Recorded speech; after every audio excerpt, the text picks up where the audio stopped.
हम लोग आज भगवत गीता के 18वें अध्याय से 18 से लेकर 22 तक करने का प्रयास करेंगे। आप लोगों को बहुत ध्यान लगा के सुनना होगा। स्पीड थोड़ा तेज कर रहा हूँ मैं क्लास की, ताकि हम अधिक से अधिक श्लोक कर सकें। समझने का प्रयास कीजिएगा। मेरे पीछे बोलिए। हम लोगों ने कल ये डिस्कशन किया था कि जो व्यक्ति 5 कारणों को मानता है, अपने कर्मों को भगवान को समर्पित करता है, वह किस प्रकार कर्म फल से मुक्त होता है। ये बात समझ में आई थी। और जो नहीं करता है वह कर्म बंधन में फंसता है। अब हम देख रहे हैं कि कर्म का घटक क्या होते हैं, इंग्रेडिएंट्स क्या हैं, और कर्म, ज्ञान और कर्ता, ये कैसे, इसका बेसिक मतलब आज बात होगी ज्ञान किस प्रकार का होता है। तो 3 प्रकार, गुणों के अनुसार 3 प्रकार का ज्ञान, इस पर चर्चा होगी आज। मेरे पीछे बोलिए। किसी के पास माइक है? हाँ, किसके पास? आप बोल लोगे? चलो बोल लेते हैं। ज्ञानम ज्ञेयम परिज्ञाता, ज्ञानं ज्ञेयं परिज्ञाता, त्रिविधा कर्म चोदना, त्रिविधा कर्म चोदना, कर्णम कर्म कर्तेति, कर्णं कर्म कर्तेति, त्रिविधा कर्म संग्रह। त्रिविधा कर्म संग्रह। तो भगवान बता रहे हैं यहाँ पे ज्ञानम ज्ञेय परिज्ञाता और ज्ञाता, ये 3 कर्म के प्रेरक हैं। देखिए यहाँ पे कर्म चोदना का अर्थ है विधि या प्रेरक। प्रेरक समझते हैं आप लोग, प्रेरणा देने वाला। तो अब जो व्यक्ति कर्म कांड कर रहा है, कर्म कांड का मतलब कर्म योग कह लीजिए, उसका उद्देश्य क्या है कि मैं ये यज्ञ इत्यादि कर रहा हूं, इससे मेरे हृदय में आत्मज्ञान उत्पन्न होगा। ज्ञानी व्यक्ति इस प्रकार के यज्ञ नहीं करते। जो ज्ञानियों का अनुशीलन करते हैं तो उनमें भी 3 चीज होती है, वो ज्ञान का अनुशीलन करते हैं। 3 चीज होती है ज्ञान योग में। ज्ञान जिसके द्वारा कुछ जाना जाए, ज्ञेय मतलब जो वस्तु जानी जा रही है, और ज्ञाता मतलब जानने वाला। तो जिस प्रकार से इस पूरे ज्ञान योग में या ज्ञान के संपादन में 3 चीजें हैं। ज्ञान जिसके द्वारा किसी वस्तु का ज्ञान प्राप्त किया जाए, जानी जाए। ज्ञेय मतलब ऑब्जेक्ट, और ज्ञाता मतलब सबसे मतलब जो ज्ञाता है, जान रहा है।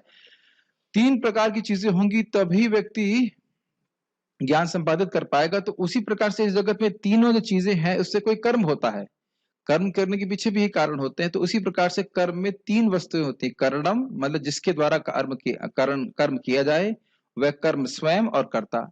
जैसे ज्ञान में ज्ञान होता है जिसके द्वारा ज्ञान मिलता है, ये पूरे ज्ञान के प्रोसेस मान के चलिए, उसमें ज्ञान है, ज्ञेय वस्तु है, और ज्ञाता है। उसी तरह कर्म में 3 चीजें हैं। करण है मतलब जिससे आप कर रहे हो, चम्मच से कुछ काम करते हो उसे करण कहा जाएगा। तो करण है, और यानी करण का अर्थ यहाँ पे होना चाहिए इंद्रिय और शरीर, है ना। करण है, कर्म है, और कर्ता है। क्या आप लोगों ने कारक पढ़े हैं संस्कृत में? कर्ता ने कर्म को करण से, अपादान से, है अपादान से, और संप्रदान के लिए, ऐसे करके बोलते हैं। संप्रदान के लिए अधिकरण के से द्वारा, ऐसे करके जो भी है, अधिकरण से दूर हटा करके। तो जो भी बात है, तो हम खाली बात कर रहे थे कि ये 3 चीजें तो आप जानते ही हो ना। कोई भी कर्म करने के लिए कर्ता होना चाहिए, कोई कर्म होना चाहिए, और ये करण होना चाहिए जिससे कर्म संपादित होता है। तो ये त्रिविधा कर्म संग्रह, ये 3 कर्म के घटक हैं, ये संग्रह है। सीधी बात, ये श्लोक है।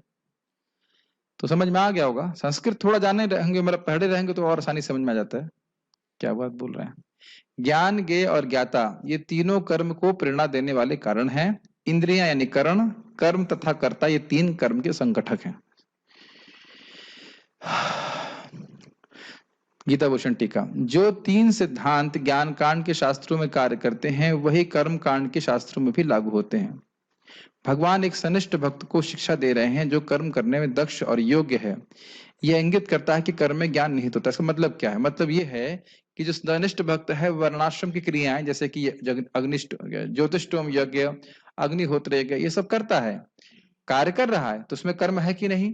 यज्ञ है, करने वाला है कि नहीं? और कर्ता कर्म, और क्या था? इंद्रियां है कि? इंद्रियां है, शरीर है। लेकिन उद्देश्य क्या है? उद्देश्य यह है कि इसको निष्काम भाव से करूंगा तो मेरे हृदय में ज्ञान उत्पन्न हो जाएगा। ये बस सीधी बात बोल रहे हैं। जो चीज ज्ञान कांड में होती है कि हमें ज्ञान प्राप्त, हमें आत्मज्ञान प्राप्त करना, उसके लिए ज्ञान योग का अनुशीलन करते हैं, उसमें ज्ञान, ज्ञेय और ज्ञाता होता है। उसी प्रकार से इस निष्काम कर्म में कर्म, कर्ता और करण होता है। सिंपल।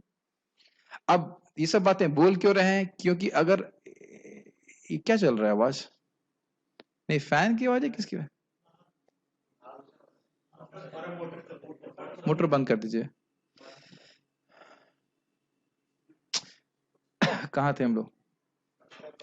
तो हाँ, तो इसके तो बात ये हो रही है कि वो दोनों पैरेलल प्रोसेस हैं। भले वो बाहर की इंद्रियों से कार्य कर रहा है, लेकिन उसके हृदय में अगर वो निष्काम भावना से वो कर्म करता है तो उसकी इंद्रियां शुद्ध हो जाती हैं, और उसका अंतःकरण शुद्ध हो जाता है, उसके हृदय में आत्मज्ञान उत्पन्न होता है। ये हम लोग पहले, बहुत पहले, दूसरे तीसरे चौथे अध्याय में खूब चर्चा कर चुके हैं, क्योंकि भगवत गीता का 18वां अध्याय सार है, तो फिर से वो बातें आ रही हैं।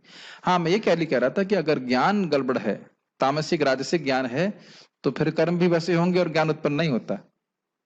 इसलिए शास्त्रिक ज्ञान होना चाहिए। प्रभुपाद उसको बताएंगे। ज्ञान, ज्ञेय और ज्ञाता, यह तीन ज्योतिष्टुम आदि यज्ञ के कर्मों की विधि है। विधि है मतलब प्रेरणा है। मतलब जो व्यक्ति हृदय में आत्मज्ञान चाहता है, वह ज्योतिष्टुम यज्ञों को निष्काम भावना से करेगा, अपने वर्णाश्रम के कर्तव्यों को निष्काम भावना से करेगा, स्वर्ग प्राप्ति करने के लिए नहीं करेगा। ये बात बोल रहे हैं। मुझे पता कठिन हो रहा है सब बातें, लेकिन कुछ बातें थोड़ा सा बोलना आवश्यक है। जो है कठिन चीजें वो बोलते रहना चाहिए। चोदना शब्द की व्याख्या इस प्रकार है: चोदना चो उपदेशश्च विधिश्च कार्थवाचिनः। चोदना उपदेश या विधि का एक ही अर्थ होता है। मतलब ये शास्त्र के द्वारा व्यक्ति को उपदेश प्राप्त हो रहा है, इस कर्म को तुम निष्काम भावना से करो यदि तुम आत्मज्ञान चाहते हो। कर्म के संबंध में इनका वर्णन अगली पंक्ति में हुआ है, नेक्स्ट लाइन में। जो ज्ञान है उसी के अनुरूप कर्म में करण है, क्योंकि ज्ञान का अर्थ है जिसके द्वारा कोई वस्तु जानी जाती है। करण अर्थात जिसके द्वारा कोई कर्म किया जाता है, करण कारक है। समझ में आया? जैसे ज्ञान योग में ज्ञान के द्वारा कुछ आप जानते हो, उसी प्रकार से कर्म मार्ग में इंद्रियों और शरीर के द्वारा आप कर्म करते हैं। ये बिठा सकते हैं, ज्ञान इज इक्वल टू करण, ये बात बोल रहे हैं। जैसे ज्ञान के द्वारा ज्ञान प्राप्त होता है, ज्ञान का मतलब है जिसके द्वारा कोई चीज जानी जाए, उसी तरह करण का मतलब जिसके द्वारा कोई कर्म किया जाए, ये बात बोल रहे हैं। ऐसे बैठा बैठा के चला रहे हैं वो। बैठाना समझते हैं? अगर इधर ज्ञान मार्ग में ज्ञान ये है, तो कर्म मार्ग में करण ये है, ऐसे बोल रहे हैं। ज्ञेय के अनुरूप ज्योतिष्टोम आदि यज्ञ के कर्म होते हैं, ये कर्म कारक है। ज्ञान के द्वारा क्या जानते हो, उसको ज्ञेय कहते हैं, और इंद्रियों से क्या करते हो, उसे कर्म कहते हैं। तो जो ज्ञेय है वो कर्म है। मुझे पता है कठिन है, लेकिन समझ में आ रहा है? ठीक है। जो कर्मों का ज्ञाता है वो कर्मों का करता है, यह कर्ता कारक है। यानी कि ज्ञान को जानने वाला ज्ञाता हुआ और कर्म करने वाला कर्ता हुआ। बहुत इजी है, समझ रहे हैं? ज्योतिष्टोम आदि यज्ञ की विधि में 3 घटक होते हैं: करण, कर्म और कर्ता। चोदना और संग्रह शब्दों का एक ही अर्थ होता है, मतलब प्रेरणा भगवान के शास्त्र के द्वारा।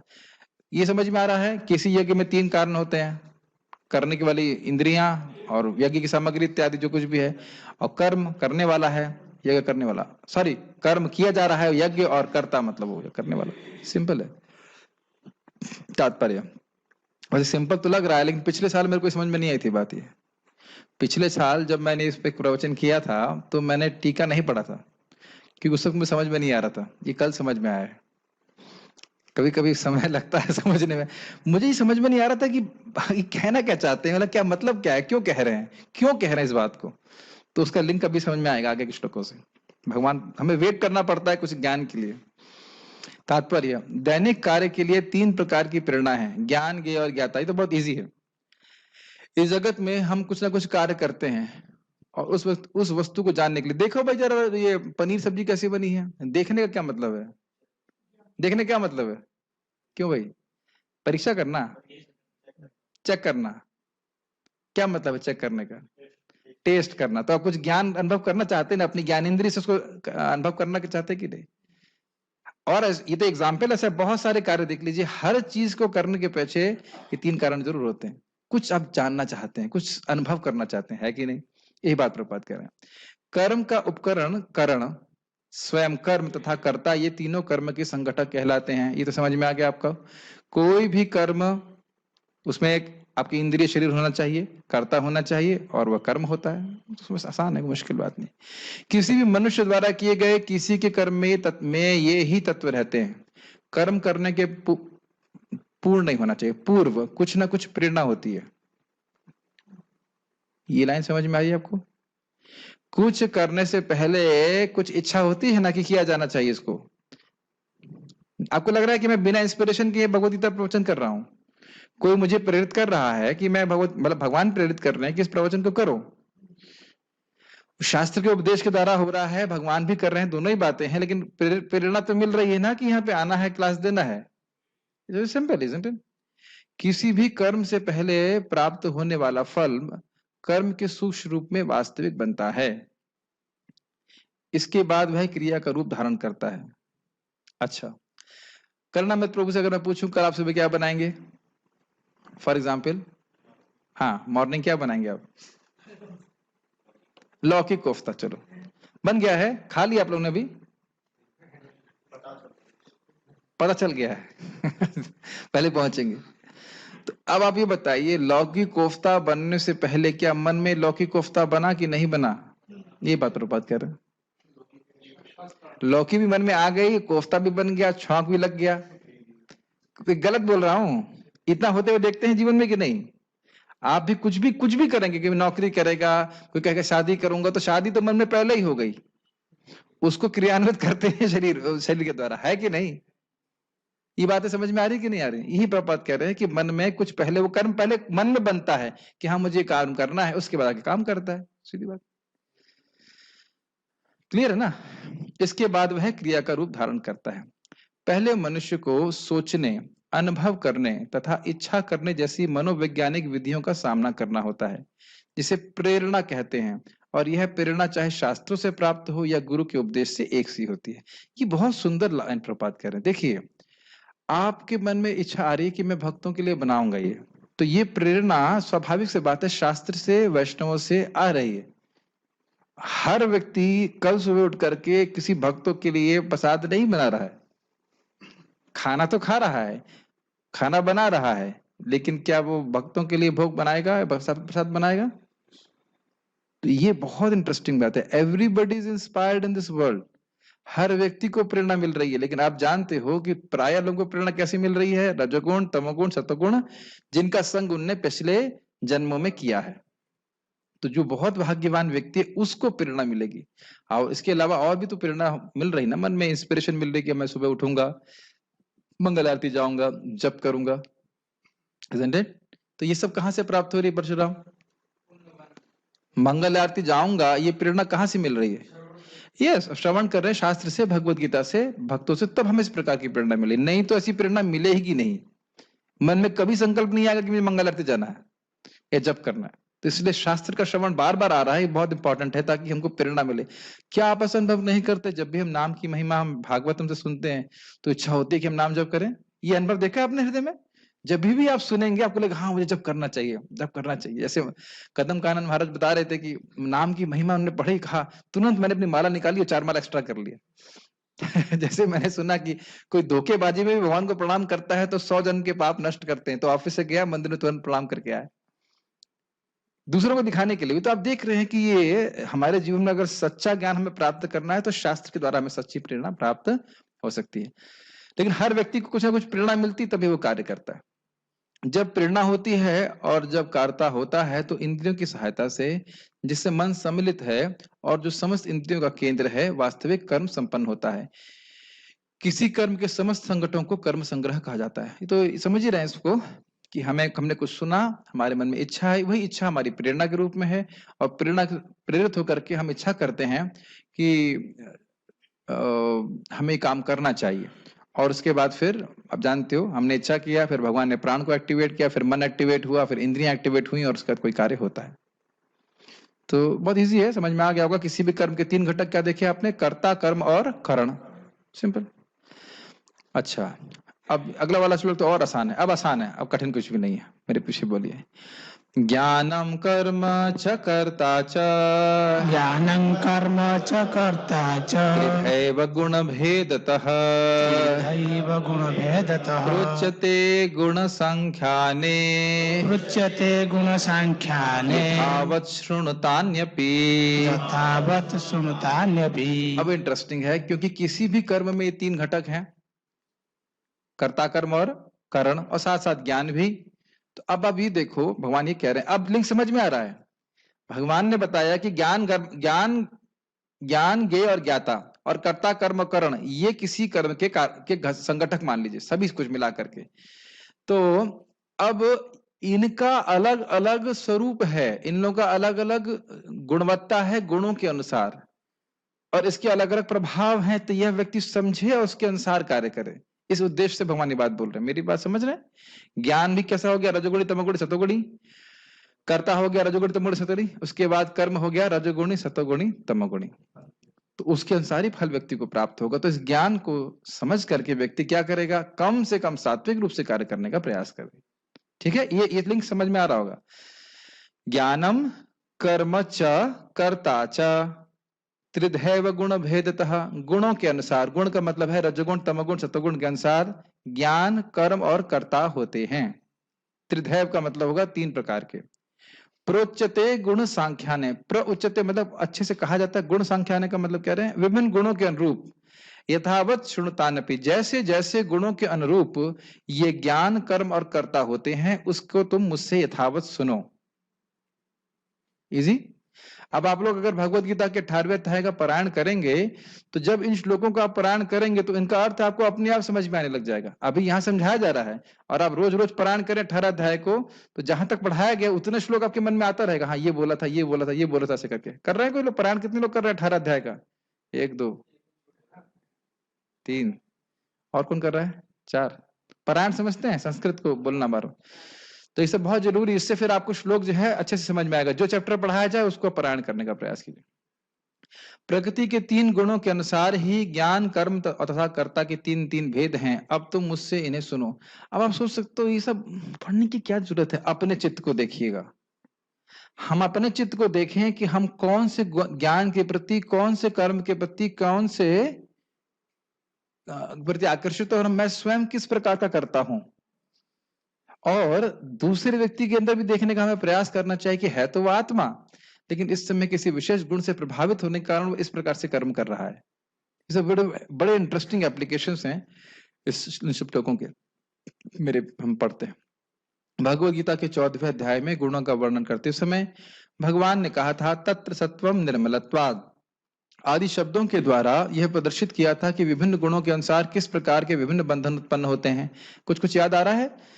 सतगुण व्यक्ति को ज्ञान से बांध देता है, सुख से बांधता है। रजोगुण उसको लालसा से बांध देता है, और तमोगुण तो निद्रा और आलस्य से बांध देता है। याद आ रहा है ना? निद्रा आलस्य इत्यादि से बांध देता है। 17वें अध्याय में यजन्ते सात्विका देवान आदि शब्दों के द्वारा भगवान ने विभिन्न गुणों के अनुसार विभिन्न स्वभावों और संस्कारों का वर्णन किया था। याद आ रहा है? 17वें अध्याय में यजन्ते सात्विका देवान यक्ष रक्षांसि राजसः भूत प्रेत गुणाश्चान्ये यजन्ते तामसः जना। याद आ रहा है श्लोक? जो सात्विक लोग हैं वह देवताओं की पूजा करते हैं, राजसिक हैं वो यक्ष राक्षसों की पूजा करते हैं, और तामसिक लोग भूत प्रेतों की पूजा करते हैं। तो उनके गुणों के अनुसार अलग अलग कर्म कर रहे हैं कि नहीं? दिख रहा है कि नहीं? तो ये बात बोली गई थी। अब गुणों के अनुसार भगवान 3 प्रकार के ज्ञान कर्म और कर्ता का वर्णन करेंगे। 14वें अध्याय में प्रकृति के 3 गुणों का विस्तार से वर्णन हो चुका है। उस अध्याय में कहा गया कि सत्वगुण प्रकाशक होता है, मतलब आत्मज्ञान को हृदय में प्रकाशित करता है। रजोगुण भौतिकतावादी यानी कि भोग की इच्छा को बढ़ाने वाला, तथा तमोगुण आलस्य तथा प्रमाद का प्रेरक होता है। प्रकृति के सारे गुण बंधनकारी हैं, वे मुक्ति के साधन नहीं है। यहां तक कि सत्वगुण में भी मनुष्य बद्ध रहता है। किसी को याद है कि सत्वगुण में मनुष्य बद्ध कैसे रहता है? मैं ज्ञानी हूं, मैं ठीक हूं, मैं सुखी हूं और मैं यही रहूंगा। ये सत्वगुण का बंधन है। 17वें अध्याय में विभिन्न प्रकार के मनुष्यों द्वारा विभिन्न गुणों में रहकर की जाने वाली विभिन्न प्रकार की पूजा का वर्णन किया गया। ये तो अभी टीका में हम पढ़े थे। इस श्लोक में भगवान कहते हैं कि वे तीनों गुणों के अनुसार विभिन्न प्रकार के ज्ञान कर्ता तथा कर्म के विषय में बताना चाहते हैं। क्यों बताना चाहते हैं? ताकि व्यक्ति समझे कि सात्विक क्या है और कम से कम सत्वगुण की वृत्ति को अनुशीलन करने का अभ्यास करे। क्या मैं बहुत तेज जा रहा हूँ? आप लोग सब समझ में आ रहा है आपको? जल्दी जल्दी करिए, बस निपटाना है, क्लास चलती है। ठीक है, अब भगवान 3 श्लोक में 20, 21, 22 में सात्विक, राजसिक और तामसिक ज्ञान का वर्णन करेंगे। इसको हम थोड़ा स्लोली समझाते हैं। सर्वभूतेषु येनैकम् सर्वभूतेषु येन एकम् भावम् अव्ययमीक्षते भावम् अव्ययम् ईक्षते अविभक्तम् विभक्तेषु अविभक्तम् अविभक्तेषु तज्ज्ञानं विद्धि सात्विकम् तज्ज्ञानं विद्धि सात्विकम्। सर्वभूतेषु सभी जीवों में, सभी प्राणियों में कहना चाहिए, जीव नहीं कहूंगा, सभी प्राणियों में जो विभिन्न शरीर दिख रहे हैं, ये ना जिसके द्वारा एकम भावम अव्ययम ईक्षते, एक ही भाव जो कि अव्यय भाव है वह दिखता है। अव्यय भाव का मतलब देखने लग जाए व्यक्ति को कि विभिन्न शरीर हैं लेकिन उसमें आत्माएं हैं और उन वह सभी आत्माएं गुणवत्ता की दृष्टि से एक जैसी हैं। बहुत ध्यान पूर्वक सुनना होगा। इसका अर्थ यह नहीं है कि वो एक आत्मा है और सारे शरीर में व्याप्त है, ये बात नहीं बोल रहे हैं। सभी आत्माएं, जैसे कि अमरनाथ प्रभु की जो आत्मा है या जो आत्मा अमरनाथ प्रभु के शरीर में है, जो शुभ कृष्णदास जी के शरीर में आत्मा है, वह गुणवत्ता की दृष्टि से एक ही है। मैं भी सच्चिदानंद हूं, मैं आत्मा हूं, अमरनाथ प्रभु भी आत्मा है। मेरी बात समझ में आ रही है? आत्मा की दृष्टि से कोई भेद नहीं दिख रहा है, लेकिन यह नहीं सोचना चाहिए कि अमरनाथ प्रभु के हृदय में जो आत्मा है और मैं जो आत्मा हूं वो एक ही है। प्लीज, अगर वह सोचना चालू कर दिया तो ये मायावाद हो जाएगा। तो इसीलिए ये श्लोक बड़ा खतरनाक है। मायावादी बोल देगा, देखो लिखा है भावम में अव्ययम ईक्षते एकम भावम, सभी जगह एक ही आत्मा है। एक ही आत्मा का मतलब क्या हुआ? आत्माएं अलग अलग हैं लेकिन उनका जो गुणवत्ता कह लीजिए, जो उनका स्वरूप है वो एक ही है। वो एक है का मतलब वह भी सच्चिदानंद, क्वालिटी वाइज एक है। उसमें भी आप जानते हो कि हर जीव का एक विशेष रंग का, विशेष प्रकार का संबंध होता है भगवान से। वो हम उस पर नहीं बोल रहे हैं, खाली तब बोल रहे हैं कि सभी शरीरों में आत्मा है, तो वह ऊंच नीच नहीं देखता। वो ये देख रहा है कि शरीर अलग अलग हैं, लेकिन वो देखता है कि वो आत्मा उस शरीर में है। क्या बात है, समझ में आ रही सबको? अविभक्तम विभक्तेषु, विभक्तेषु मतलब विभिन्न शरीरों में जो विभक्त हैं, अलग अलग दिख रहे हैं, अविभक्तम उसमें एक ही आत्मा, एक ही प्रकार की आत्मा है। तज ज्ञानम विद्धि सात्विकम, ऐसा ज्ञान सात्विक होता है। अब कहेंगे प्रभु जैसे दिखता तो नहीं है, हमें तो दिख रहा है गाय है, बैल है, मच्छर है, चींटी है, मैं हूं, हाथी है। तब क्यों नहीं दिख रहा है? क्योंकि रजोगुणी है। क्योंकि हृदय रजोगुणी है, इस कारण से ज्ञान स्फुरित नहीं होता है। ये हमारे दुश्मन है, देखो मेरा दुश्मन है, ये मेरा दोस्त है। तो ये सब इसलिए हो रहा है क्योंकि हमारे चित्त में सात्विक ज्ञान की अभी कमी है या उदित नहीं हुआ है। तो उदित कैसे होगा? हरे कृष्णा कृष्णा कृष्णा हरे हरे, हरे राम राम राम हरे हरे। भगवान भक्त बता रहे थे कि भगवत गीता हमको स्टैंडर्ड बताती है कि ये स्टैंडर्ड है। हम देखते हैं तो बहुत ऊंचा है, कैसे पहुंचेंगे? हरे कृष्णा कृष्णा कृष्णा हरे हरे, हरे राम राम राम हरे हरे। भाई हम बहुत रजोगुणी हैं, तमोगुणी हैं, जो कुछ भी है, सतोगुण का स्टैंडर्ड ये तो बहुत ऊंचा है, लेकिन भगवान का नाम जब करेंगे, प्रसाद ग्रहण करेंगे, तो धीरे धीरे करके हम उस स्तर तक पहुंच पाएंगे। ठीक है ना? कम से कम यह तो नहीं देखना चाहिए कि ये उड़िया वैष्णव है, ये गौड़िया वैष्णव है, ये साउथ इंडियन वैष्णव है, ये विदेशी वैष्णव है, यह सब देखना तो नहीं चाहिए। इतना तो कम से कम ना देखें हम, इतना तो कम से कम ना देखें। हर व्यक्ति को, हर भक्त को, हर व्यक्ति ना देख सके, कम से कम हर भक्त को भक्त तो देखें। और लेबल ना कर दें कि साउथ इंडियन है, गौड़िया है, उड़िया है, और डिवीजन चालू कर दे। इतना तो कम से कम गुणों से बाहर आना चाहिए ना कि वो डिवोटी है। मुझे बहुत खराब लगता है जब इस प्रकार से कभी भी मैं किसी भक्तों से इस प्रकार से सुन लेता हूं। तो डिवोटी को डिवोटी की तरह डील करो बस। वो आपका मित्र है या जो भी भक्त है उसको भक्ति की तरह डील करो। साउथ इंडियन है, ये है, वो, फिर बॉडी कंसेप्शन से कहां बाहर आए? भेदभाव करना सा, ये सब अज्ञान का लक्षण है। जिस ज्ञान से अनंत रूपों में विभक्त सारे जीवों में एक ही अविभक्त आध्यात्मिक प्रकृति देखी जाती है, उसे ही तुम सात्विक मानो। बहुत सिंपल, हमारे शब्दों में कहा जाए, सभी को भगवान के अंश के रूप में देखें। क्या है वो? जीव समान कैला कृष्ण अधिष्ठान, सभी जीवों के हृदय में भगवान है, यह सम्मान करना सीखें। इससे फायदा क्या होगा? क्या फायदा होगा सम्मान करने से? सकल समान कोरे शकति देहो नाथ जथा जथा, तबे तो गाई वो हरि नाम सुखे अपराध हबे हता। सेमिनार क्लोज्ड, होली नेम का सेमिनार खत्म।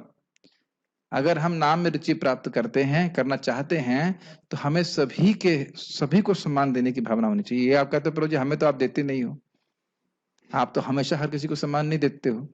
यस, मैं मान रहा हूं कि मैं नहीं दे पाता हूं, लेकिन मैं देना चाहता हूं। ये बहुत कठिन है, इतना आसान नहीं जितना आप सोच रहे हैं या मैं सोच रहा हूं। जो व्यक्ति हमारे प्रति खराब बर्ताव करे, क्या उसके प्रति भी हम सम्मान करेंगे? आप कहोगे नहीं लेकिन करना चाहिए। नहीं, आप बोलो नहीं लेकिन करना चाहिए।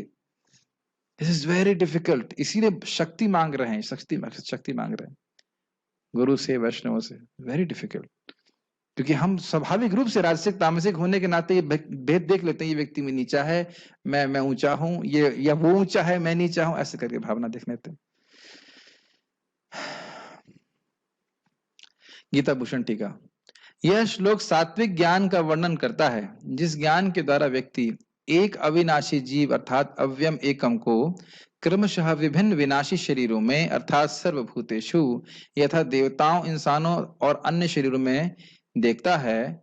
शरीरों में देखता है, शरीरों के में नहीं होना चाहिए, शरीरों में देखता है, अपने विभिन्न कर्म फलों को भोगते हुए, अर्थात जिस ज्ञान से वे एक जीव यानी अविभक्तम को विभिन्न प्रकार के क्षणभंगुर शरीरों में विभक्तेषु में देखता है, तो यह समझो कि आत्मा का यह ज्ञान, जो कि उपनिषदों के ज्ञान से अभिन्न है, सत्वगुणी ज्ञान है। समझ में आई बात?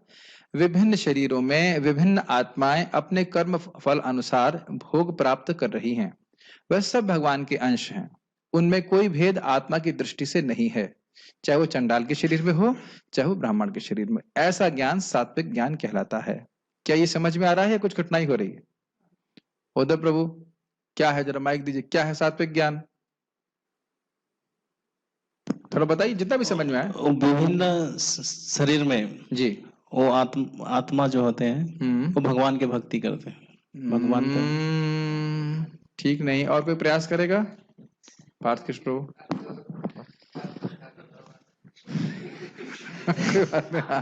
ठीक है हाँ, कोई मतलब जी किसी भी आत्मा में, जैसे कोई पक्षी के रूप में, जानवर में, उसको एक समान देखता है, वो सात्विक कहलाता है। ओके, काफी क्लोज था। मतलब पॉइंट ये है कि जैसे मान लीजिए पक्षी के शरीर में है, चलो आप एक्सपेरिमेंट करना, क्लास के बाद बस गैया को देखना, खाली गैया को देखना शुरू करो कि गाय के शरीर में कोई जीव है तो वह कर्मानुसार अपने उस कर्म फल को अब गाय के रूप में वह भोग रहा है। कुत्ते को देखें, कुत्ते भी घूमते हैं, बंदर देखते हैं, तो उनसे घृणा की भावना, गाय से तो घृणा नहीं करते, कभी कभी बंदर परेशान करते तो हम घृणा करना चालू कर देते हैं। तो ऐसा नहीं है, हर जीव अपने कर्मानुसार इस प्रकार से अपने कर्म फल को भोग रहा है। किसी से द्वेष भाव करने का हमें अधिकार नहीं है, वास्तविक रूप से द्वेष का कोई स्थान नहीं। आपने सुना है ना, भगवान के धाम में कौन जाता है वो क्या है? निर्वैर सर्वभूतेषु, किसी भी जीव से वैर नहीं करता। समा सर्वेषु भूतेषु, कितनी बार आप भगवद गीता में इस बात को सुन चुके हैं। Are you able to understand Amarnath प्रभु? तात्पर्य, भक्तों को उसका प्रैक्टिकल एप्लीकेशन क्या है कि देखिए सभी जीव भगवान के अंश हैं, यथासंभव सभी को भक्ति करने का मौका हमें देना चाहिए, क्योंकि यदि वह भक्ति करने लग जाएंगे तो स्वाभाविक रूप से अपने आप ही वह अपने स्वरूप में स्थित हो जाएंगे। सबको मौका देना चाहिए। अब कौन कितनी कर पाएगा वह उसके ऊपर है, हर व्यक्ति एक स्तर पे नहीं है, लेकिन मौका सबको बराबर से देना चाहिए। ठीक है, ऐसा नहीं सोचना चाहिए कि इसको नहीं देना है, या इच्छा कर रहे हैं अरे इसको भक्ति ना मिलती तो अच्छा होता। ऐसा नहीं सोचना चाहिए। अब आप प्रयास कर रहे हो, सभी लोग नहीं स्वीकार करेंगे, सभी लोग हो सकता है बिल्कुल रिजेक्ट भी कर दें आपको, लेकिन हमारी तरफ से भाव ये नहीं होना चाहिए कि उसको भक्ति करने का मौका ना दिया जाए। Make sense? इतना तो हम कर सकते हैं। यस। तात्पर्य, जो व्यक्ति हर जीव में, चाहे वह देवता हो, पशु पक्षी हो या जल जंतु अथवा पौधा हो, एक ही आत्मा देखता है। एक ही आत्मा का मतलब क्या है? अच्छा ऐसे ऐसे रुक जाओ, अभी समझ आ जाएगा। आप बल्ब देख रहे हो, आप फैन देख रहे हो, इसमें एक चीज कॉमन क्या देख रहे हैं? करंट देख रहा है कि नहीं? बस वही वाली बात। विभिन्न प्रकार के बिजली के आप प्रोडक्ट देख रहे हैं, हमारा इन्वर्टर चल रहा है, हमारा मिक्सर चल रहा है, और हमारा वो साउंड सिस्टम है, टीवी है। तो अविभक्तेषु, बहुत सारी विभक्त चीजें दिख रही हैं, लेकिन उसमें अविभक्त चीज क्या है? करंट है। समझ रहे? तो इंसान जो शरीर है उसमें करंट कहाँ से आ रहा है? आत्मा के द्वारा करंट आ रहा है। तो लेकिन यहाँ ध्यान देना होगा कि आत्माएं सब अलग अलग हैं। विजय, मैं अपने आप को क्लास दे रहा हूँ कि आपको क्लास दे रहा हूँ? सबको क्लास दे रहे हैं। आप बुद्धिमान हो गए, लेकिन ठीक है, आपको तो क्लास दे रहा हूँ कि नहीं? सबको दे रहे हैं, लेकिन मेरे को नहीं दे रहे हैं, मैं ग्रहण नहीं कर रहा हूँ। कर रहे हैं। तो क्या आप और मैं सेम हैं? गुणवत्ता की दृष्टि से यस, आप भी सच्चिदानंद आत्मा हो, मैं भी सच्चिदानंद आत्मा हूं, लेकिन फिर भी हम लोग इंडिविजुअल हैं। आप हैं और मैं हूं। इतनी बातें समझते ही हैं, तो कई बार समझा चुके हैं। यस। समस्त जीवों में एक ही आत्मा है, यद्यपि पूर्व कर्मों के अनुसार उनके शरीर भिन्न भिन्न हैं। स्वाभाविक सी बात है, जब आत्मा अलग अलग होगी तभी तो अलग अलग कर्म होंगे। अगर मैं और कुणाल एक ही हैं तो उनका कर्म मुझको लगना पड़ेगा, मेरा कर्म उनको लगेगा, और अलग अलग कर्म की बात ही नहीं होगी। तो ये एकदम क्लियर समझ में आ रहा है। एक ही आत्मा है का मतलब क्या हुआ कुणाल? गुणवत्ता की दृष्टि से ये भी सच्चिदानंद है, मैं भी सच्चिदानंद हूं, हम भी भगवान के दास हैं, ये भी भगवान के दास है, सभी भगवान के दास हैं, ठीक है। लेकिन एक की दृष्टि से है मेरा, सभी लोग आत्मा के रूप में सेम है, लेकिन वैसे सब लोग इंडिविजुअल हैं, अलग अलग व्यक्ति हैं। क्लियर है? जैसा कि 7वें अध्याय में वर्णन हुआ है, प्रत्येक शरीर में जीवनी शक्ति की अभिव्यक्ति परमेश्वर की परा प्रकृति के कारण होती है। परा प्रकृति अर्थात आत्मा, जीवा शक्ति, जीव, हाँ, आध्यात्मिक शक्ति। उस एक परा प्रकृति, उस जीवनी शक्ति को प्रत्येक शरीर में देखना सात्विक दर्शन है। बहुत कठिन भी नहीं है, तो थोड़ा सा अगर श्रवण करते रहे, सुनते रहे, तो हम देखने का अभ्यास कर सकते हैं ऐसे। यह जीवनी शक्ति अविनाशी है, भले ही शरीर अविनाशशील हो। इसका अर्थ समझते हैं, आत्मा का कभी नाश नहीं होता। तब ने सुना है, न जला सकते न सुखा सकते इत्यादि। जो आपसी भेद हैं वे शरीर के कारण हैं, तो स्पष्ट है। चूंकि बद्ध जीवन में अनेक प्रकार के भौतिक रूप हैं, अतएव जीवनी शक्ति विभक्त प्रतीत होती है। ऐसा निराकार ज्ञान आत्म साक्षात्कार का एक पहलू है। बद्ध जीवन में अनेक प्रकार के भौतिक रूप हैं, इसका अर्थ क्या है? इसका अर्थ ये है, देवता, पशु पक्षी, मानव, कीट पतंग, ये दिखाई पड़ रहा है कि नहीं आपको? तो ये क्यों हो रहा है बताइए? कर्मानुसार जीव विभिन्न प्रकार की योनियों को प्राप्त कर रहा है। ये बात हम कई बार सुन चुके हैं, लेकिन इस प्रकार से हर व्यक्ति देखता नहीं है। नहीं तो बताइए क्यों जानवरों को मार मार के लोग खा रहे हैं? देहात्म बुद्धि का बड़ा गंभीर प्रभाव है, और ये नहीं देख पा रहे हैं कि इस बुरे कर्म की वजह से उनको भी इस प्रकार का दुख आगे भोगना पड़ेगा। ये देखना सात्विक दर्शन कहलाता है। अच्छा भाई, अब आगे देखते हैं। ये राजसिक है। पृथक्त्वेना तु यज ज्ञानम, कोई माइक पे नहीं बोल रहा है। पृथक्त्वेना तु यज ज्ञानम, पृथक्त्वेन तु यज् ज्ञानं, नाना भावान् पृथग् विधान्, नाना भावान् पृथक् विधान्, वेत्ति सर्वेषु भूतेषु, वेत्ति सर्वेषु भूतेषु, तज्ज्ञानं विद्धि राजसम्, तज्ज्ञानं विद्धि राजसम्। पृथक्त्वेना तू मतलब लेकिन, पृथक्त्वेना तो यज ज्ञानम, जिस ज्ञान से हमें अलग अलग दिखाई पड़े, ये नीचा है, ये ऊंचा है, वो तो देवता बहुत ऊंचा हो गया, ये तो निम्न है, समझ रहे हैं? इस प्रकार का ज्ञान। नाना भावान पृथक विधान, अलग अलग प्रकार के भाव दिख रहे हैं। भाई ये तो स्त्री है, ये पुरुष है, ये वही साउथ इंडियन है, उड़ीसा का है, अमेरिकन है, ये भावना अगर आ रही है तो कहाँ से आ रही है? सब ये राजसिक ज्ञान से आ रही है। वेत्ति सर्वेषु भूतेषु तज्ज्ञानम विद्धि राजसम, जो इस प्रकार से सभी जीवों में इस प्रकार से भेद देख रहा है कि ऊंचा है, ये नीचा है, ऐसा करके, तो ये समझो कि ये राजसिक ज्ञान है। आपने देखा नहीं कि कुछ लोग बोलते हैं कि ये तो नीचे तबके का है, हम तो बहुत ऊंचे हैं, कैसे लोग बोलते नहीं, अहंकारवश। ये सब रजोगुण के कारण है। और यहाँ भी आप देखेंगे कि अगर किसी के पास थोड़ा धन आ जाता है और वो अगर ऊंची कार में बैठा होता है, ऊंची मतलब महंगी कार में बैठता है, तो महंगी कार में बैठने मात्र से वो सोचने लगता है कि जो व्यक्ति पैदल चल रहा है उससे वो श्रेष्ठ है। आप मानते हैं ऐसा? नहीं, ये होता है। थोड़ी बड़ी गाड़ी में अगर आदमी बैठ जाए तो व्यक्ति जो सोचेगा कि जो साइकिल पे चल रहा है वो एकदम निम्न है, केवल गाड़ी में बैठने मात्र से। तो ये सब रजोगुण के कारण होता है। थोड़ा बड़ा घर हो गया, शब्द याद नहीं आ रहा है, समाज में बड़ा उपयोग करते हैं उसका। हाँ, क्या था? स्टैंडर्ड कौन सा? मिडिल, हाँ, upper class, middle class and lower class है, तो है, हाँ, ये सुने थे ना आप लोग? अपर स्टैंडर्ड, मिडिल स्टैंडर्ड और लोअर स्टैंडर्ड। लेकिन आप देखेंगे सभी का स्टैंडर्ड एक ही है, आहार, निद्रा, भय और मैथुन। कोई ऊपर स्टैंडर्ड नहीं है, कोई मिडिल स्टैंडर्ड नहीं है, कोई लोअर स्टैंडर्ड नहीं है। वो सब तमोगुण का स्टैंडर्ड है, जो कि अगले श्लोक में सीखने वाले हैं। लेकिन अपने आप को व्यक्ति मान रहा है कि वो बहुत श्रेष्ठ है, केवल शरीर के भेद के अनुसार। देखते हैं, तो ये राजसिक ज्ञान है। जिस ज्ञान से कोई मनुष्य विभिन्न शरीरों में भिन्न भिन्न प्रकार का जीव देखता है, उसे तुम राजसी जानो। और साथ साथ विभिन्न प्रकार की फिलॉसफी जिसका शास्त्रीय आधार नहीं है, वह भी रजोगुण के ज्ञान से उत्पन्न होती है। उसका वर्णन यहाँ पे भी सुनेंगे हम। यह श्लोक रजोगुणी ज्ञान का वर्णन करता है।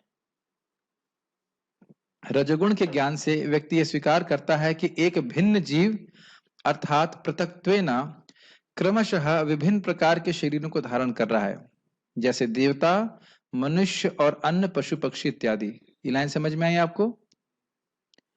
देवता अलग हैं, मैं अलग हूं, चींटी अलग है। अच्छा, कितने लोग देख पा रहे हैं कि चींटी में भी वही आत्मा है जो मुझ में, मेरे शरीर में है?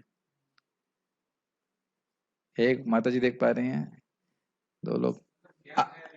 नहीं, देखने का मतलब ही तो हुआ, देखने का मतलब है कि देखना कि चींटी भी भगवान को उतनी ही प्रिय है जितना मैं प्रिय हूं, उसके अंदर भी वही आत्मा है जो मेरे हृदय में है। आप देखिए समानता हम क्या देखते हैं, ये चींटी ऐसे मसल दो, मच्छर ऐसे मसल दो, है ना? है ना? आप ये तो महसूस देख रहे हैं ना, रजोगुण हुआ, रजोगुण के कारण है ना, हम लोग देख रहे हैं कि भाई ये इसे खत्म करो, इसे क्या कोई जरूरत नहीं, मार मार के खत्म करो, ऐसे करके। तो ये रजोगुणी ज्ञान है। ये सुनना बहुत जरूरी, चाहे हम किसी भी गुण में हो, लेकिन ये समझ में आ जाता है कि हमारी स्थिति कहाँ है, हमें पहुंचना कहाँ पे। This is very interesting.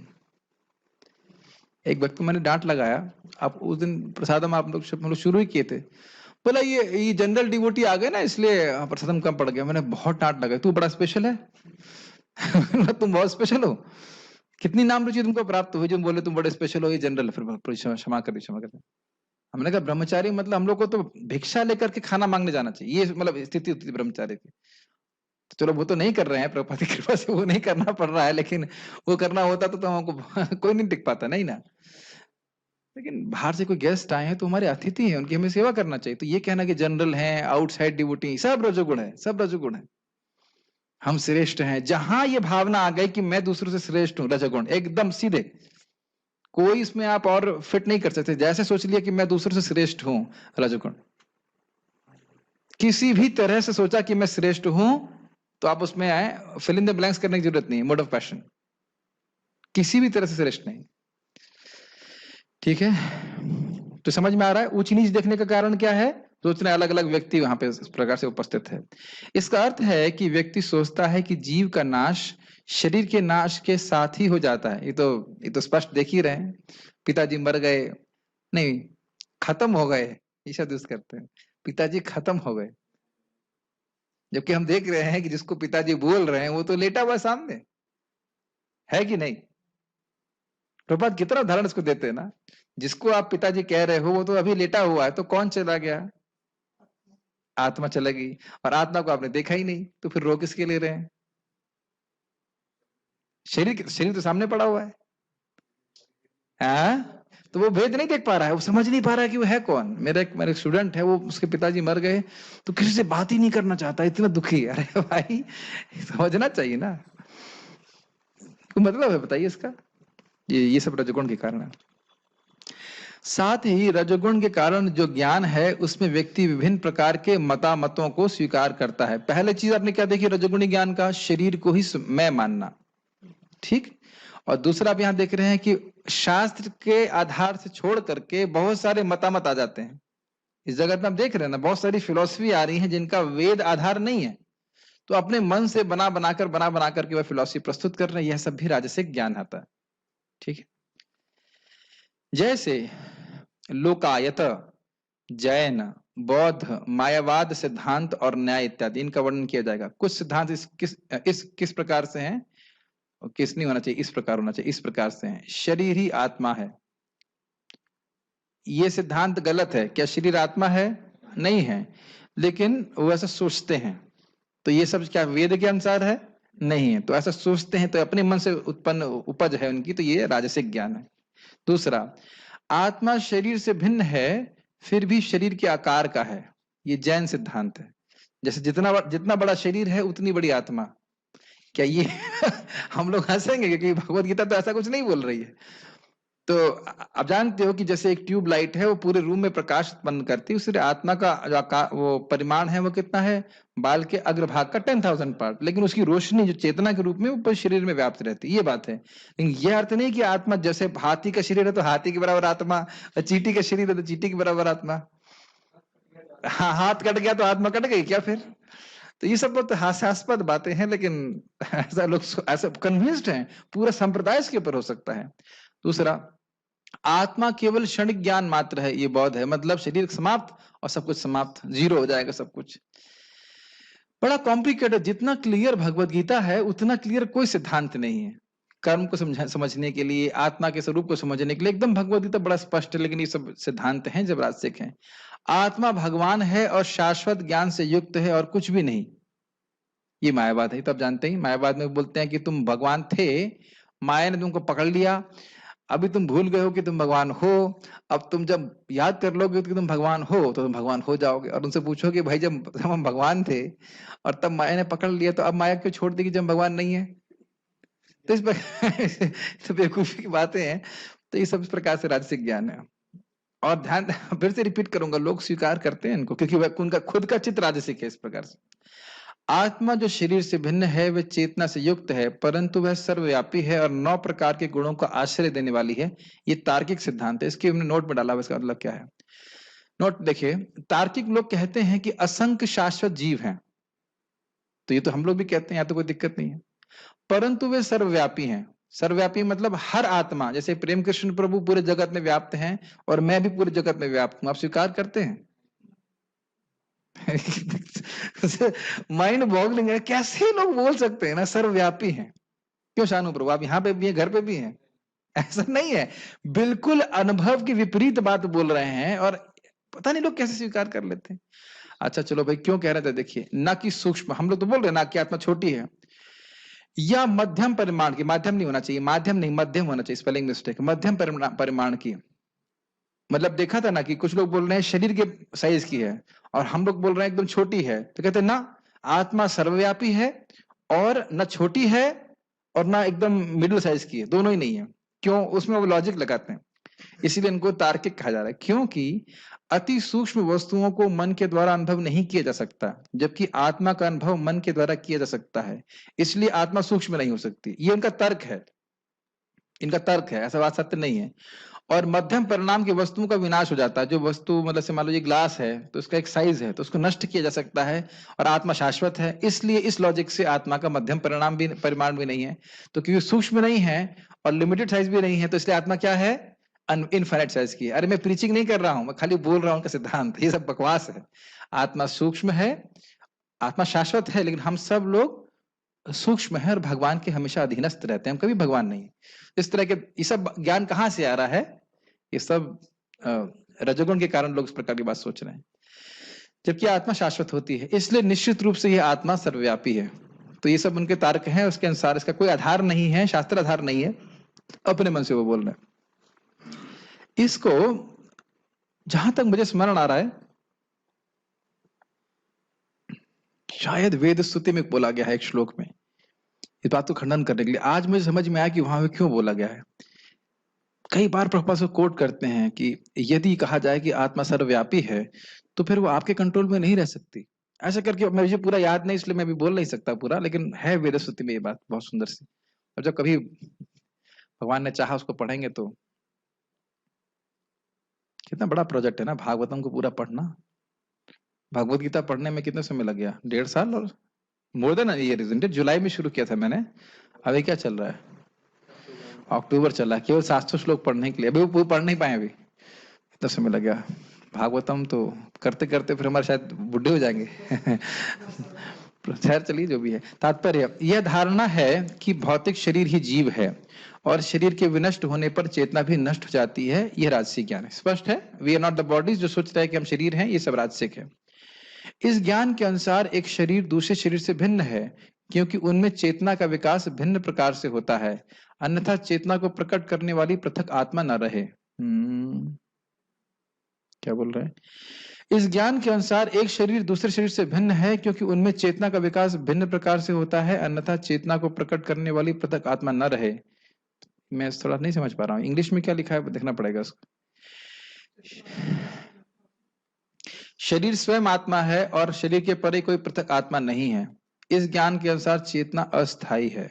अच्छा, अभी समझ में आ रहा प्रपात क्या कह रहे हैं। कहने का मतलब ये है कि देखिए, वो कह रहे हैं कि चेतना जो है वो मटेरियल कॉम्बिनेशन से उत्पन्न हुई है और विभिन्न शरीरों में अलग अलग कॉम्बिनेशन के कारण, मटेरियल भौतिक अवयवों के कारण अलग अलग चेतना का निर्माण हो रहा है, इसलिए आपको अलग अलग शरीर दिखाई पड़ रहे हैं। ऐसा उन लोगों का मत है, लेकिन ऐसा मत वैदिक मत नहीं है। चेतना कहां से आती है? चेतना का स्रोत क्या है? आत्मा है, शरीर नहीं है। तो ये सब राजसिक ज्ञान है जो उसमें सोच रहे हैं कि आत्मा ही शरीर है, या यह कि पृथक आत्माएं नहीं होती, एक सर्वव्यापी आत्मा है जो ज्ञान से पूर्ण है, और यह शरीर क्षणिक अज्ञानता का प्रकाश है। अब आप अगर आप ध्यान से देखें तो श्रील प्रभुपाद जी ने वो चारों फिलॉसफी को एक साथ रख दिया है। क्षणिक अज्ञानता के बाद क्या कौन कर रहा था? बौद्ध कर रहे थे। सर्वव्यापी कौन बोल रहा था? ये न्यायिक लोग बोल रहे थे या मायावादी लोग बोल रहे थे। तो अब देखिए सब प्रभुपाद जी ने एक साथ रख दिया है। या यह है कि इस शरीर के परे कोई विशेष जीवात्मा या परमात्मा नहीं है। ये सब धारणाएं रज्जुगुण से उत्पन्न होती हैं। क्या ये धारणा थी? ये जैनों की धारणा थी कि शरीर के परिमाण की आत्मा, इसके बाहर कुछ भी नहीं। ठीक है, तो यानी कि हमने क्या चीज सीखी? या कोई व्यक्ति सोच रहा है कि शरीर ही आत्मा है, या फिर अपने अपने मतामत को ले रहा है जिसमें शास्त्र का आधार नहीं है। तो ये सब राजसिक ज्ञान है। ठीक है, लास्ट, यत्तु कृतस्न वद एकस्मिन् यत्तु कृतस्न वद एकस्मिन् कार्ये सक्तम हेतुकम् कार्ये सक्तम हेतुकम् अतत्वार्थ वदल्पम च तत्त्वार्थ वदल्पम च तत्तामसम उदाहृतम् तत्तामसम उदाहृतम्। यत्तु लेकिन वो कृतस्न वद एकस्मिन, बस एकस्मिन कार्ये सक्तम। कृतस्वद मतलब बिल्कुल पूर्ण रूप से बस यही कार्य करना और कुछ है ही नहीं जगत में। कृतस्नवद, कृतस्न मतलब होता है संपूर्ण, कृतस्नवद एकस्मिन कार्ये, बस खाने पीने कार्य करना और कुछ नहीं रखा भाई। सब क्या है? सब चोचलेबाजी है। चोचला शब्द यूज करते हैं, चोचलाबाजी है, फ्रॉड है सब। गीता वीता कुछ नहीं है। खाओ पियो मौज करो, यह है। आपने बोलते हुए सुना है लोगों को, यही भगवान बोल रहे हैं। कृतस्नवद एकस्मिन कार्य, खाओ पियो, इसके अलावा जिंदगी में भैया कुछ नहीं है। ये वो ऐसा बोलते हैं। सक्तम, इस प्रकार से आसक्त रहते हैं। अहेतुकम, बिना कारण के काम कर रहे हैं। वो जान ही नहीं रहे कि इस काम का क्या फल होगा। कभी पूछो भाई तुम ये काम कर रहे हो, उससे क्या फायदा होगा? क्यों भाग रहे हो उसके पीछे? कोई कारण नहीं है। अतत्वार्थवद, उसमें कोई तत्व नहीं होता है, कोई शास्त्रीय ज्ञान नहीं होता है। अल्पमचा, वो ज्ञान जो है बहुत थोड़ा सा होता है। तत्तामसम उदाहृतम, उसको तामसिक कहते हैं। ये आसानी से समझ में आ जाएगा। तामसिक ज्ञान बहुत आसानी से समझ आएगा, इसमें कोई कठिनाई नहीं होगी समझ में। और वह ज्ञान जिससे मनुष्य किसी एक प्रकार के कार्य को जो अति तुच्छ है, बस बच्चे पालने हैं, बस घर बनाना है, बस बिजनेस करना है, वो यही है और कुछ नहीं, इस प्रकार से सोचते हैं कि नहीं सोचते लोग? यस, ये कहा जाए कि यही सोचते हैं। सब कुछ मानकर सत्य को जाने बिना उसमें लिप्त रहता है, तामसी कहा जाता है। मैंने एक बार एक भक्त को बोला, गृहस्थ भक्त थे, कभी आपने विचार किया है कि आप अनादि हैं? हमने कितने जन्म लिए हैं, कितनी पत्नियां हो चुकी हैं, कितने पति हो चुके हैं ना। कई बार हम स्त्री हो चुके हैं, कई बार हम पुरुष हो चुके हैं, कितने करियर बना चुके हैं। तो कहते प्रभु जी मत बताइए, डर लग रहा है डर लग रहा है। क्योंकि अपनी आसक्तियों को त्यागने से डर लगता है व्यक्ति को, सत्य को नहीं देखना चाहता। यदि मेरी आज मृत्यु हो जा रही है तो मैं कहां जा रहा हूं, एक सामान्यता व्यक्ति को नहीं पता है, तो उसके बारे में वो विचार बिल्कुल नहीं करना चाहते। जैसे आपने देखा वो एक बटेर होता है, क्या कहते हैं, बटेर नहीं, ऑस्ट्रिच होती है, इसकी गर्दन बड़ी लंबी होती है, सफेद पक्षी होता है, और जब कुछ खतरा आता है तो अपने सर को वो बालू के अंदर छुपा लेता है, सोचता है इससे खतरा जो है वह टल जाएगा। या फिर खरगोश के सामने अगर, कछुआ नहीं भाई, कछुआ कहां से आ गया, नहीं, खरगोश के सामने क्या आता है, वो कोई भी बड़ा भेड़िया अगर कुछ आता है तो आंखें बंद कर लेता है। या कबूतर के सामने बाज आता है तो आंखें बंद कर लेता है, सोचता है बस प्रॉब्लम सॉल्व हो गई। तामसिक ज्ञान। गीता भूषण टीका, यह श्लोक तमोगुण के ज्ञान का वर्णन करता है। तमोगुण का ज्ञान स्वयं से ही उत्पन्न होता है, न कि शास्त्रों से, और वह एक ही प्रकार के भौतिक कार्य में ही सीमित रहता है और किसी कार्य में नहीं, जैसे स्नान करना, भोजन करना व स्त्री संग करना इत्यादि। और वैदिक कर्म जैसे यज्ञ और दान के प्रति उसमें कोई आसक्ति नहीं होती। स्पष्ट समझ में आ रहा है? इस जगत में होते हुए देख रहे हैं? बस खाने पियो, खाओ पियो, शादी करो, बच्चे पैदा करो, बस इसी में पूरा जीवन बिता दो। कैसे खाओ, क्या भजन करना है, जीवन में कुछ उद्देश्य है, मुझे इंद्रियां भगवान ने क्यों दी हैं, इस प्रकार के कोई प्रश्न जीवन में नहीं होते। और आप करने जाएं, उनको बोलो, कुछ सोचो, अरे बस, अरे भाई आपको मरना है तो मैं अकेले मरना है क्या? सब मरेंगे तो हम भी मरेंगे। तो मरने के बाद आप कहाँ जाएंगे? जहां भेज देंगे वहीं जाएंगे। तो उनको बोलो भाई नरक भेज देंगे तो जाओगे, तो वहां क्यों जाएंगे? तो उन्होंने कहा आप ही तो आप बोल रहे थे जहां भेज देंगे वहीं जाएंगे।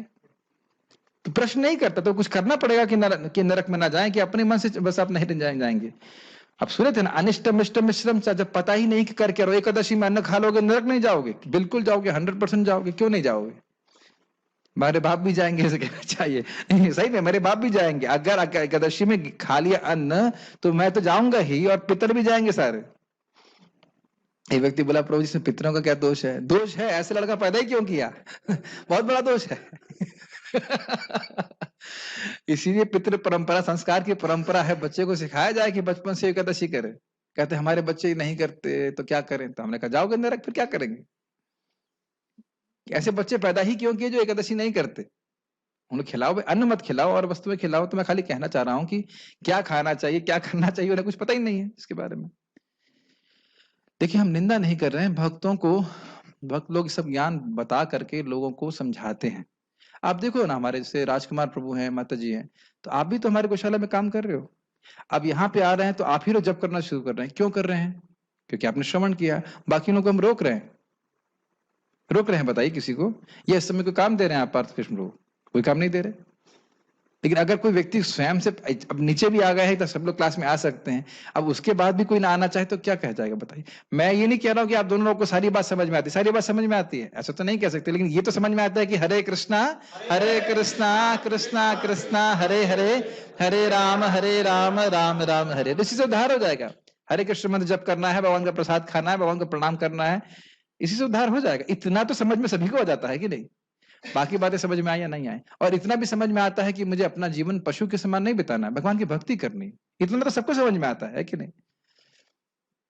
ठीक है, लेकिन पराये लोगों की इस प्रकार की आसक्ति नहीं होती। सत्य की प्राप्ति करने का कोई उद्देश्य इन कर्मों में नहीं होता। अतत्वार्थवद बहुत इंटरेस्टिंग है। जैसे आप देखो, हम लोग भगवत गीता समझना चाहते हैं, पढ़ते हैं, तो क्या उद्देश्य है कि हम भगवान को समझें, हम समझें इस जगत की सत्यता क्या है। लेकिन ऐसा कोई भी जिज्ञासा उनके मन में नहीं है। आप देखते हैं जीवन में ऐसा कोई जिज्ञासा नहीं है कि इस जगत के पीछे क्या है, इस जगत का वास्तविक स्वरूप क्या है।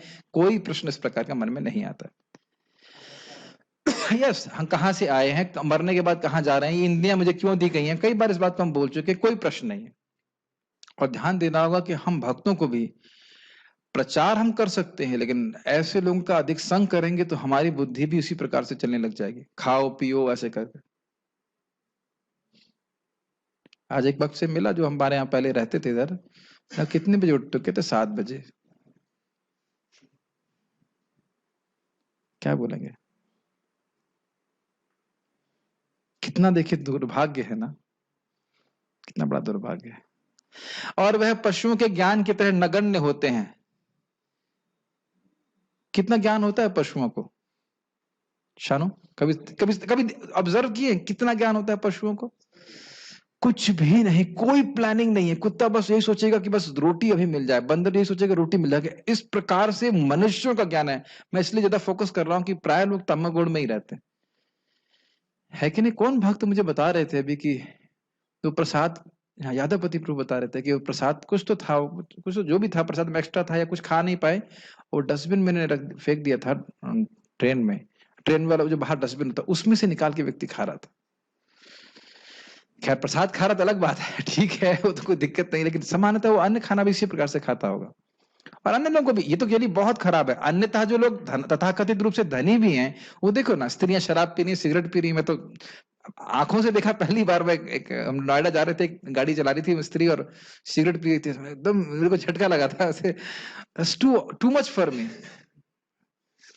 तो ये है, समझ ही नहीं पा रहे हैं कि इस प्रकार से कैसे, क्या इसका परिणाम होगा।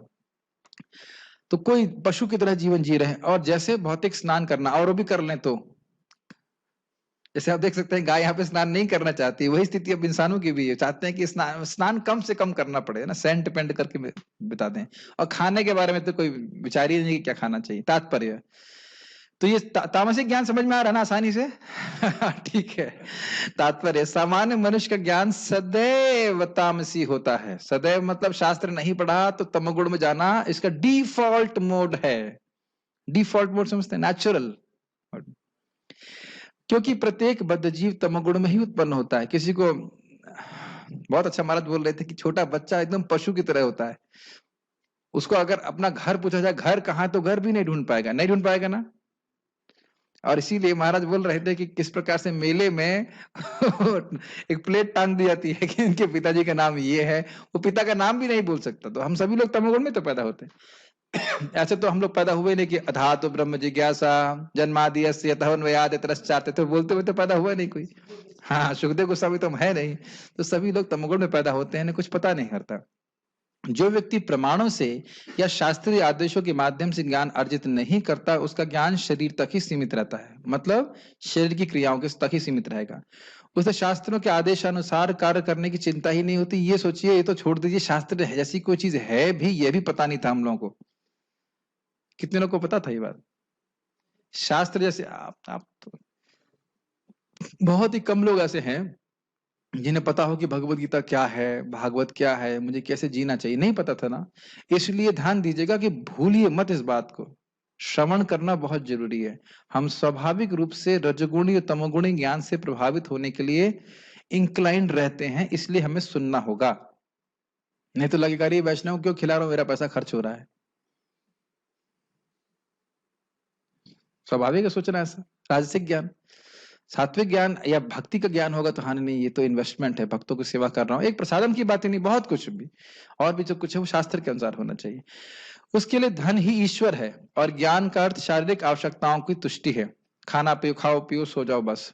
ऐसे ज्ञान का परम सत्य से कोई संबंध नहीं होता। जब हम भक्ति करते हैं तो ये एक अतृप्तता आती है कि क्या है, बस मैं शरीर को ही पोषण करता रहता हूँ, मतलब शरीर को ही चला रहा हूँ, एक भार की तरह शरीर, बस शरीर को ही पुष्ट करता रहता हूँ। कितना समय मेरा शरीर पुष्ट करने में जा रहा है, साफ सफाई में जा रहा, भक्ति कब करूंगा? ये सब जो भक्ति करते हैं उनके हृदय में अनुभव होने लगता है।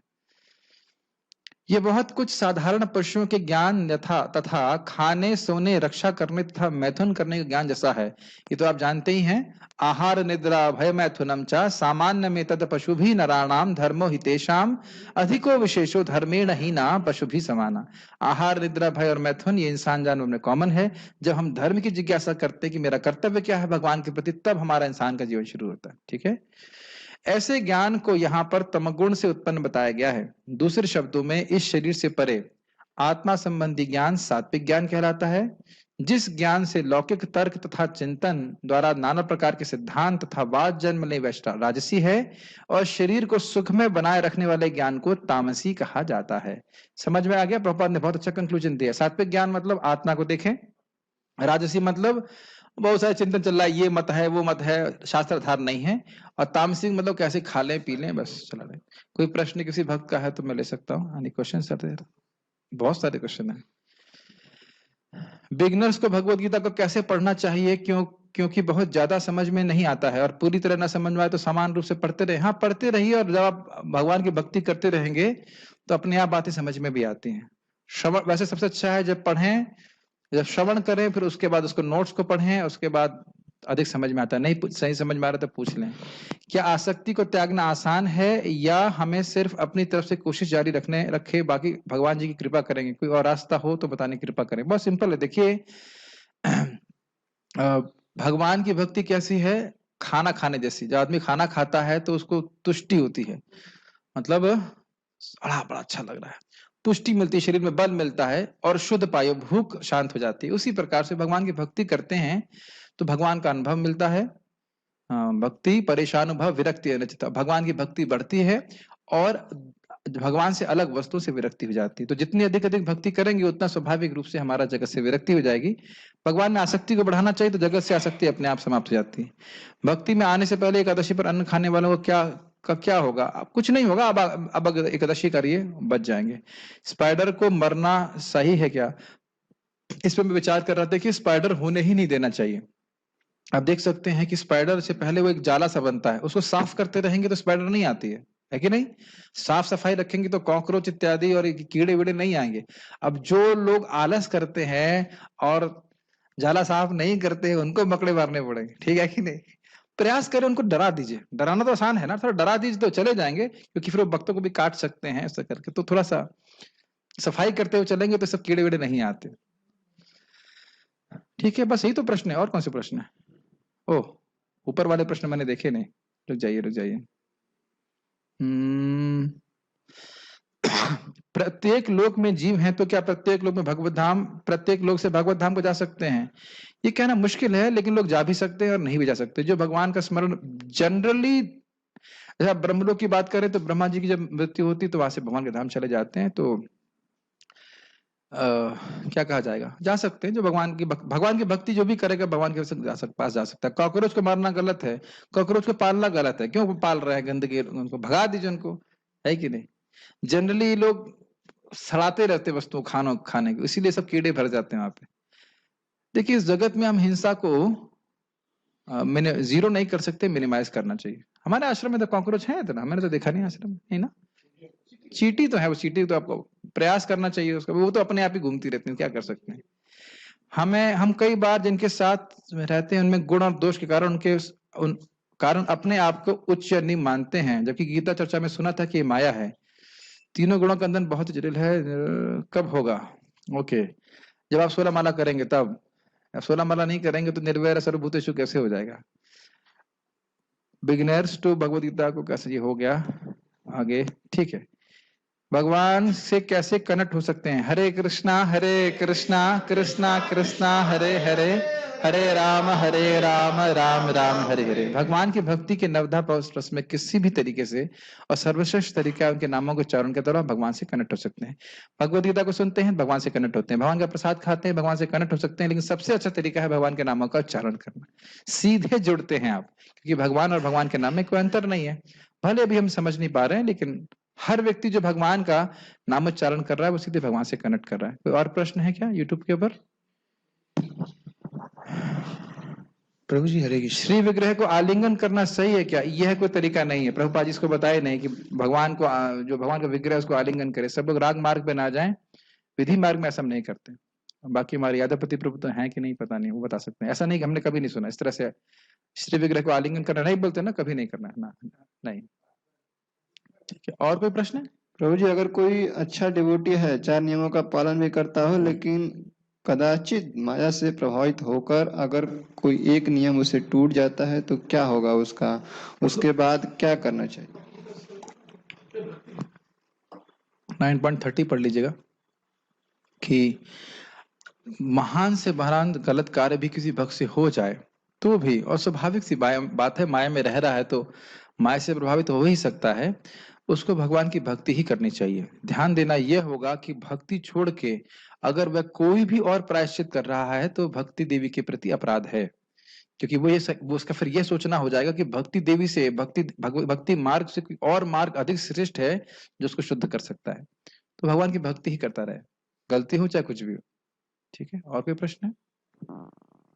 प्रभु जी, मुझे पहले एकादशी के बारे में पता नहीं था, लेकिन अब अब करना शुरू कर दीजिए। ऐसा भगवान तो ऐसा नहीं कि अब तुमको तो पहले नरक भेजना पड़ूंगा, नरक भेजूंगा उसके बाद भगवान के धाम, ऐसा नहीं होता। तो क्या पहले का पाप लगेगा? सब उसमें लिखा है ना कि भगवान का नाम जप करने से, एकादशी का पालन करने से पहले जितने भी पाप है वो सब नष्ट हो जाते हैं। तो नहीं पता है तो फिर कोई बात नहीं, मालूम है तो करिए, उसमें क्या दिक्कत। अचिंत्य भेदाभेद तत्व क्या होता है? इसके लिए आपको हमारा जो श्रीमद् भागवतम का कोर्स चलेगा 1.1.1 15 दिन क्लास सुननी पड़ेगी। ये इसको हैवी प्रश्न को मैं जल्दी से उत्तर नहीं दूंगा। वैसे कई बार हमने गीता में बताया, इसका उत्तर हम अभी नहीं देंगे। भागवत क्लास में आइएगा। कब होगी?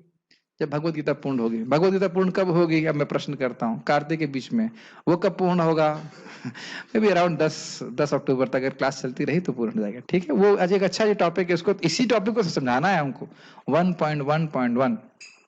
ठीक है, और कोई प्रश्न? मेरा एक क्वेश्चन था। हाँ? जैसे आपने बताया कि आत्मा अलग अलग होती है, तो परमात्मा भी हर एक ना, परमात्मा एक ही, परमात्मा सभी के हृदय में एक ही।